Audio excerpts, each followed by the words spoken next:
দেখেন, অপরাধীর অপরাধটা প্রথম দেখতে হবে, তারপর খুঁজতে হবে সে রাজনীতি কোন মতাদর্শে বিশ্বাস করে।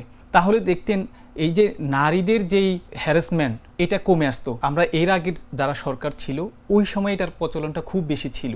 তখন হচ্ছে নিজের পক্ষের মতের বাহিরে গেলে তখন তাদেরকে পাকিস্তানপন্থী হিসাবে ধরা হইতো বা বিভিন্ন পন্থী হিসাবে ধরা হইতো। এই ট্যাগিংয়ের রাজনীতি আমরা দেখেছি যে আওয়ামী লীগকে দেশ থেকে বিতাড়িত করেছি। ডাকসু নির্বাচন ঘিরে নিরাপত্তাজনিত উদ্বেগ বাড়ছে। আপনার কাছে জানতে চাইবো যে উদ্বেগ বাড়ার কারণটা কি, বিশেষ করে নারী প্রার্থীদের ক্ষেত্রে এই উদ্বেগ বাড়ার কারণটা কি আসলে? আচ্ছা, নারী কেন্দ্রিক যে সমস্যাটা এটা আমাদের দেশে এটা কমন ব্যাপার।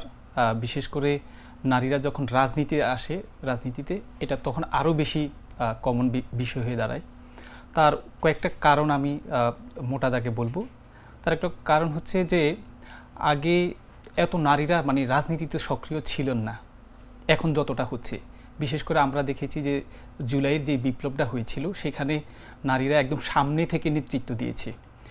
নারীরা তখন আন্দোলনের সাহস জুগিয়েছে। বিশেষ করে আমরা যদি ঢাকা বিশ্ববিদ্যালয়ের কথাটা আপনি চিন্তা করি, তখন ছেলেরা যখন হল ছাড়তে বাধ্য হয়েছে, নারীরা কিন্তু বা নারী শিক্ষার্থীরা কিন্তু তখনও কিন্তু হল ছাড়েনি, তারা কিন্তু আন্দোলন চালিয়ে গেছে। এরপরে বিশেষ করে জুলাই পরবর্তী সময় নারীরা কিন্তু বেশ আন্দোলনে সক্রিয় হচ্ছে, সামনের সারি থেকে তারা বিভিন্ন নেতৃত্ব দিচ্ছে। নেতৃত্ব দেওয়ার ফলে এখানে একটা অংশ মানুষ তাদের সেটা চক্ষুশীলে পরিণত হয়েছে। এই কারণে তারা কয়েকটা বিষয় এখানে লক্ষ্য করা যায়। যেমন হচ্ছে মতের বাহিরে গিয়ে কেউ যদি কথা বলে, বিশেষ করে বাংলাদেশে তো একটা মতাদর্শ রাজনীতি হয় না, কয়েকটা মতাদর্শ মিলেই রাজনীতি। আপনি বলেন জাতীয়তাবাদীর একটা মতাদর্শ আছে, ইসলামপন্থীদের একটা মতাদর্শ আছে, বামপন্থীদের একটা মতাদর্শ আছে। তো নারীরা এইখানে সব মতাদর্শেই কিন্তু রাজনীতিতে এখন মোটামুটি সক্রিয় হচ্ছে। তো এক মতাদর্শের নারী যদি এক পক্ষের ওই কথা বলে, জাতীয়তাবাদের কথা বলে, তখন অন্য মতাদর্শে এটা খুব একটা বেশি পছন্দ করে না। বা ইসলামপন্থী যারা মতাদর্শ তারা যদি কথা বলে, তখন এটা অন্যরা কেউ পছন্দ করতে চায় না। তো এইটার চাইতে আরও বড় বিষয় হয়ে দাঁড়াইছে, যখন নারীরা এইসব বিষয়গুলো নিয়ে সামনে আসতেছে তখন তাদেরকে বিভিন্নভাবে ট্যাগ দেওয়া হচ্ছে, বিভিন্নভাবে তাদেরকে হ্যারাসমেন্ট করা হচ্ছে। তারপরে হচ্ছে সেক্সুয়াল হ্যারাসমেন্ট, আপনারা জানেন যে এইটা মারাত্মকভাবে করা হচ্ছে।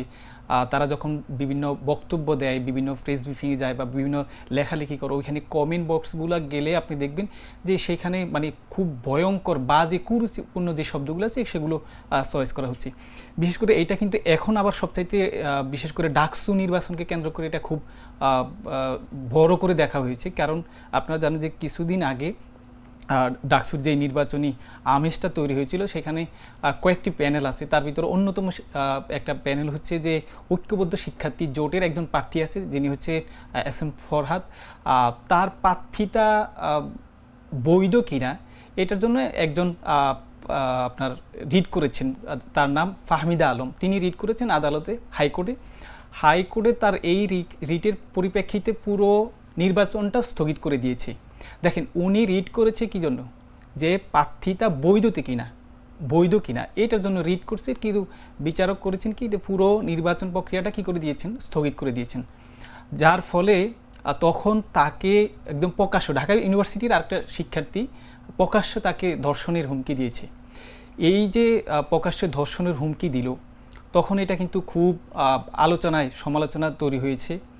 এর আগে নির্বাচনকে কেন্দ্র করে 26 তারিখ যথাসম্ভব তখন আনুষ্ঠানিকভাবে প্যানেলগুলো প্রচারণা শুরু করছিল। তখন ঐক্যবদ্ধ শিক্ষার্থী জোটের একটা ফেস্টুন, যেটা আপনার চারুকলা অনুষদে টাঙানো হয়েছিল, সেখানে কে বা কারা সেটি কিন্তু ভেঙে ফেলেছে। এবং সেখানেও যে কিছু নারীও তাদের প্যানেলে আছে, বিশেষ করে সাবিকুন নাহার তামান্না, তার ছবিতে বিকৃতি করা হয়েছে। এবং সেটা নিয়ে কিন্তু আমরা সব পক্ষকে আপনার প্রতিবাদ করতে দেখিনি। আমরা যেহেতু ডাকসু কেন্দ্রিক থাকি, ওইখানে আমরা সবসময় খবর সংগ্রহের জন্য অপেক্ষা করি বা সবার সাথে আমাদের আলাপ হয়। তো দেখেছি যে তিনিও তো নারী, এবং গতকালের আগের দিন যেটা হয়েছে ফাহমিদা আলম, তিনিও নারী।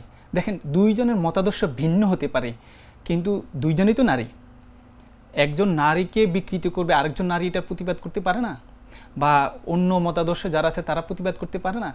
অবশ্যই তারা এটা করা দরকার এবং এটা করা উচিত। কিন্তু এই ক্ষেত্রে আমরা দেখি সিলেক্টিভ প্রতিবাদ, মানে এক পক্ষ হইলে এটা করে, অন্য পক্ষ হইলে এটা করে না, মানে মতাদর্শের বাইরে গেলে এটা করতে চায় না। এটার আরেকটা বড় দোষ আমি দিব আমাদের যারা এলিট শ্রেণী আছে, বা আমরা হচ্ছে যাদেরকে বুদ্ধিজীবী হিসাবে মনে করি বা সুশীল বলি, এরা হচ্ছে অনেক সময় আমরা দেখেছি যে বিগত সময়গুলোতে আপনার যখন আওয়ামী লীগ ক্ষমতায় ছিল, ওই সময় যখন তাদের বাহিরে যারা নির্যাতিত হতো, ধর্ষণ হইতো, তখন তাদের বিষয়গুলো ওরা হচ্ছে তেমন প্রতিবাদ করতো না। বিশেষ করে আমাদের 2018 সালের নির্বাচনে আমাদের নোয়াখালীতে ওইখানে একটা নারী, তিনি বিএনপি প্রার্থীকে দান শীষে ভোট দিয়েছেন, তখন তাকে গণধর্ষণ করা হয়েছিল। সেই বিষয়টা নিয়ে কি সবাই কিন্তু প্রতিবাদ করেনি। তো এই যে বুদ্ধিজীবী বা সুশীল যারা আছে, তারা এই যে সিলেক্টিভ প্রতিবাদ, এই কারণে এই বিষয়গুলো হচ্ছে আপনার উদ্বেগজনক হারে বাড়ছে, বা নিরাপত্তা এটা ঝুঁকি বেশি কম।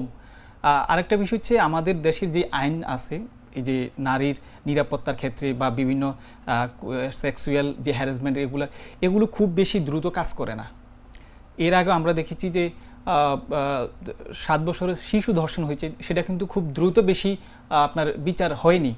তো এই যে বিচারিক প্রক্রিয়াটা দেরি হওয়ার কারণে এই জিনিসটা আরও বেশি বাড়ে।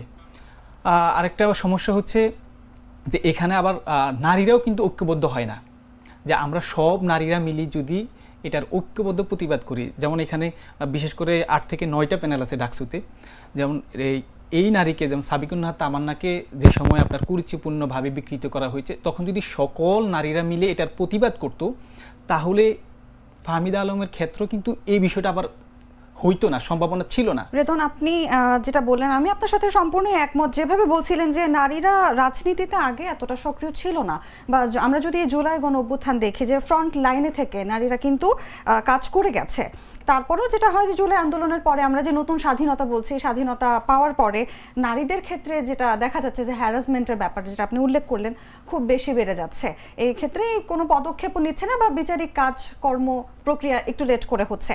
তাহলে ডাকসু নির্বাচন ঘিরে যে প্যানেলগুলো একে অপরকে দোষারোপ করছে আমরা দেখছি, এবং নানা রকম ট্যাগিং দেওয়া হচ্ছে, পাশাপাশি যেভাবে বলেন যে নারী নিরাপত্তার জন্য ঐক্যবদ্ধ ভূমিকা পালন করা হচ্ছে না, এই ব্যাপারটিকে কিভাবে ব্যাখ্যা করবেন?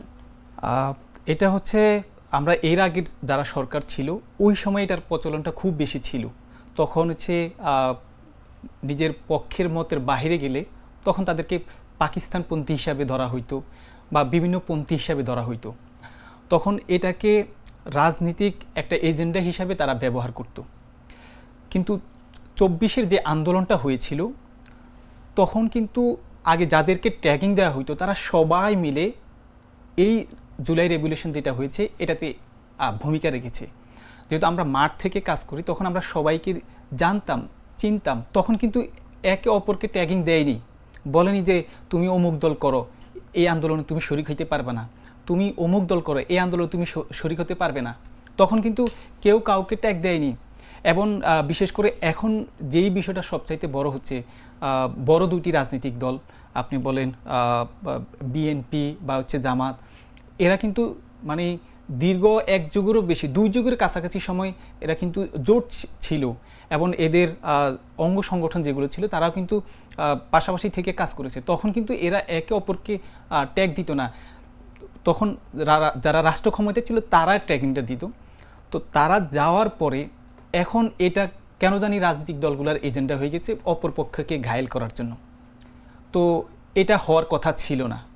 আসলে যারা ট্যাগিংয়ের রাজনীতি করে, বিশেষ করে এই ট্যাগিংয়ের রাজনীতি আমরা দেখেছি যে আওয়ামী লীগকে দেশ থেকে বিতাড়িত করেছি। তাদের ছাত্র সংগঠন বা অন্যান্য যে অঙ্গ সংগঠনগুলো তাদেরকে কিন্তু বিতাড়িত করেছে। তারা কিন্তু এখন অনেকে বিদেশে আছে, অনেকে পলাতক আছে। এখন যারা এটা করছে, উভয় যেই রাজনীতি সবাই কিন্তু করছে কম বেশ, কেউ বেশি কেউ কম, কিন্তু করছে, ট্যাগিংয়ের রাজনীতি করছে। আপনার মতের সাথে না মিললে আপনি দিল্লির, আমার মতের সাথে আপনার না মিললে আপনি পাকিস্তানি। এই যে ট্যাগ একে অপরকে দেওয়া, এটা অন্যতম কারণ হচ্ছে যে মানে রাজনৈতিক এজেন্ডা ওনাদের কম, মানে সামাজিক কাজকর্মের এজেন্ডাগুলো আমি মনে করি ওনাদের কম থাকার কারণে হয়তো ওনারা এই বিষয়গুলো সামনে নিয়ে আসছে। আর ওনারা ওই যে আমি আগে একটা কথা বললাম যে মতের ভিন্নতা না মিললে কেউ কারো পক্ষে নেয় না। আপনি এই যে সাবিকুন নাহার তামান্না, যিনি ঐক্যবদ্ধ শিক্ষার্থী জোটের প্যানেলের কার্যনির্বাহী সদস্য পদে নির্বাচন করছেন, তখন তাকে যেভাবে কুরুচিপূর্ণভাবে বিকৃত করা হয়েছিল, তখন সকল পক্ষ মত যদি একক হয়ে যদি এটার প্রতিবাদ করতো, তাহলে এই যে ফাহমিদা আলমের এই বিষয়টা সামনে আসতো, হয়তো আসতো না। তখন যারা অপরাধী, দেখেন অপরাধীর অপরাধটা প্রথম দেখতে হবে, তারপর খুঁজতে হবে সে রাজনীতিক কোন মতাদর্শে বিশ্বাস করে। তখন আমরা বলতে পারবো যে অপরাধীর আগে শাস্তি হোক, কেন সে অপরাধটা করেছে, তারপরে তিনি যদি রাজনৈতিক সম্পৃক্ততা থাকেন, তাহলে আমার উচিত রাজনৈতিক প্রধান যারা আছেন তাদের কাছে এই জিনিসটা জিজ্ঞাসা করা যে আপনার কেন এই কর্মী এমন একটা আচরণ করল, এমন একটা আপনার এই পদক্ষেপ নিল, আপনার পদক্ষেপটা কি এর বিপরীতে গিয়ে। তাহলে দেখতেন এই যে নারীদের যেই এই যে হ্যারাসমেন্ট আপনি যেই কোনোভাবেই এটা কমে আসতো। এবং এই যে ট্যাগিংটা ওনারা মনে করে যে একটা রাজনীতিক একটা স্বার্থর জন্য এটা মনে হয় ওনারা করে থাকেন। বিশেষ করে আপনার 24 পরবর্তী এটা কিন্তু আমরা এখন দেখছি হরহামেশাই হচ্ছে। তো এটা কিন্তু আলটিমেটলি দেশের জন্য ভালো কিছু বয়ে আনে না। দেখেন দেশটা কিন্তু শুধু রাজনীতিবিদদের না, সবাই মিলিয়ে আমরা দেশ। তবে রাজনীতিকবিদরা যদি ভালোভাবে ওনাদের রাজনৈতিক এজেন্ডা বাস্তবায়ন করে এবং এই যে ট্যাগিং বাদ দিয়ে আগে যেরকমভাবে ওনারা একে অপরকে সহযোগী হয়ে আপনার মাঠে ছিল, কাঁধে কাঁধ রেখে কাজ করেছিল, এখনও যদি এই কাজটা করে তাহলে আলটিমেটলি এটা বাংলাদেশের জন্য ভালো। কিন্তু এটার ভিতরে কিন্তু আরেকটা তৃতীয় পক্ষ আছে যারা সব সময় চায় যে এই জিনিসটা জিয়ে রাখলে তাদের ওই যে আপনার ফায়দা হাসিল হবে। এই জন্য অনেক সময় এই দুই পক্ষ এরা বোঝে না যে তৃতীয় পক্ষ এখানে অনেকটাই কাজ করে। তো আমার পরামর্শ থাকবে যারা ছাত্র রাজনীতি করে বা ছাত্র রাজনীতি যারা মাদার পার্টি আছে তাদের প্রতি যে 24 পরবর্তীতে ট্যাগিংয়ের রাজনীতি আর না করাটাই ভালো। কারণ হচ্ছে এই ট্যাগিংয়ের রাজনীতি মানুষকে খারাপের দিকে নিয়ে যায় এবং দেশকেও খারাপের দিকে নিয়ে যায়। আরেকটা পক্ষ এখান থেকে এসে সুযোগ নেই। আপনি জানেন বাংলাদেশের ভৌগোলিকভাবে খুবই গুরুত্বপূর্ণ একটা ভৌগোলিক অবস্থানে আছে। আমাদের পাশে বৃহত্তর দেশ ভারত এবং আমাদের আপনার সুপার পাওয়ার দেশগুলো আমাদের দেশের প্রতি কিন্তু নজর রাখে। সব কিছু মিলাই যদি একে অপরকে দোষারোপ করে বা ট্যাগিং দেয়, তখন কিন্তু তৃতীয় পক্ষে এসে এটার সুবিধাটা নেয়। তো এই সমস্যাগুলোর কারণে কিন্তু নারীদের যেই সমস্যাগুলো তৈরি হয় দৈনন্দিন জীবনে, এগুলোর মানে সঠিক আপনার ফয়সালা হচ্ছে না। আচ্ছা, যেমনটি বলছিলেন, আমিও আপনার সাথে আসলে একমত যে মতাদর্শ না মিললেই একটা ট্যাগ বসিয়ে দেওয়া হচ্ছে, এক দল আরেক দলকে বিভিন্ন ট্যাগ দিচ্ছে, সেটা পাকিস্তানপন্থী হোক আর যেভাবেই হোক। রেদন, আমরা যেরকম প্রতিবেদনটিতে দেখছিলাম যে নির্বাচনী প্রচারণায় অর্থের প্রভাব নিয়ে একটা প্রশ্ন উঠেছে, তা কতটুকু সঠিক বা এটা নির্বাচনে কিভাবে প্রভাব ফেলবে? ডাকসু, বিশেষ করে এটা যেহেতু ডাকসু কেন্দ্রিক, ডাকসুর যারা শিক্ষার্থী আছে ওরা কিন্তু খুবই সচেতন। আপনারা দেখেছেন যে 24-এর আন্দোলনে সবাই কাঁধে কাঁধ রেখে, শুধু অল্প কয়েকটা গোষ্ঠী বাদে কাঁধে কাঁধ রেখে সবাই আন্দোলন করেছে। আর ডাকসুতে এই জিনিসটা আমার মনে হয় না বেশি প্রভাব ফেলবে, কারণ এখন সবাই সচেতন, সবার কাছে কিন্তু ডিভাইস আছে এবং সবার পক্ষেই কিন্তু লোক আছে। কারো পক্ষে কম বেশি মিলে সব কিছু মিলে কিন্তু সবার পক্ষেই লোক আছে। তো কেউ যদি অবৈধ উপায় অবলম্বন করতে যায়, অন্য পক্ষ তো আছে যে আপনার পিছনে লেগে যে আপনি কোনো অবৈধ কাজ করেন কিনা এটা বের করার জন্য। তো আমার মনে হয় না যে এই মানে অর্থনৈতিক যে প্রভাবটা পড়বে এটা পড়ার সম্ভাবনা নেই। কারণ হচ্ছে শিক্ষার্থীরা খুবই সচেতন এবং এখন যারা আছে আপনার এই ডাকসু কেন্দ্রিক প্যানেল তৈরি করেছে, অধিকাংশই ছাত্র সংগঠনগুলোর মাদার পার্টি খুবই ছোট, দুইটা মাদার পার্টি ছাত্র সংগঠনের মাদার পার্টি খুবই বড়। আপনি বিশেষ করে ছাত্রদল বলেন তাদের মাদার পার্টি বিএমপি, বা হচ্ছে শিবির বলেন তাদের মাদার পার্টি হচ্ছে জামাত।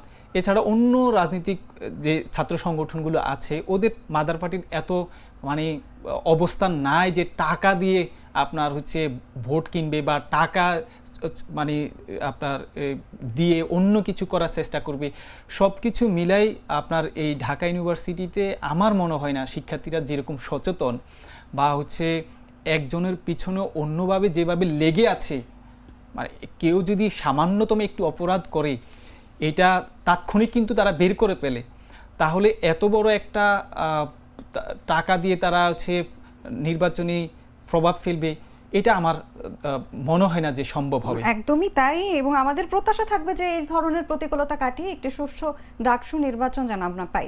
ধন্যবাদ রেদওয়ান আপনাকে আমাদের সঙ্গে উপস্থিত থাকার জন্য। ধন্যবাদ।